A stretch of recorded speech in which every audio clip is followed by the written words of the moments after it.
Didn't take long for Michigan State to hire their next head coach. Jonathan Smith takes over the Spartans program after 6 years at Oregon State. JP, you had a chance to gather yourself. Can you grade this hire? I hate today. This is the worst day of my life. It is the worst day of my professional life. I absolutely hate everything that's going on today. To grade this hire, I would say it's probably in the range of a B to a B+. I think that this is a very good hire. You're going with a guy in Jonathan Smith that was coaching at Oregon State.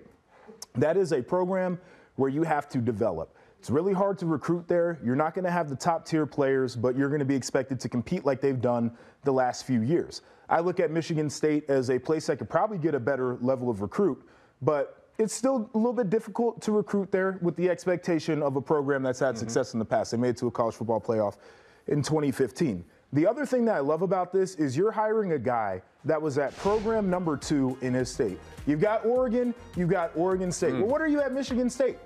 You've got the University of Michigan and you've got Michigan State. You are program number 2, and he found a way to have success. And I think he's got to be able to leverage that underdog mentality to have success at Michigan State University. No, I completely agree. And you look at his overall record, he was 34-35 at Oregon State. That doesn't tell the full story. There was a period of building the program, and then down the back half, he's been able to exceed expectations, and exceeding expectations is the name of the game. What I like about what he's done with Oregon State, a lot of his success, like, that's a tough football team. They've won in the trenches. I think your point about being the second fiddle in the state, understanding what that means, and how to navigate that, Oregon State versus Oregon, now Michigan State versus Michigan, is critical. I also think this hire comes at a great time where Oregon State has had a lot of success, and we've been talking about them in a college football national landscape. That has some type of inspiration for the program as a whole. It helps sell that image to future recruits. Yeah, the other thing that he's done, too, is he created a hell of a home field advantage there in Corvallis. They didn't lose very many games at home.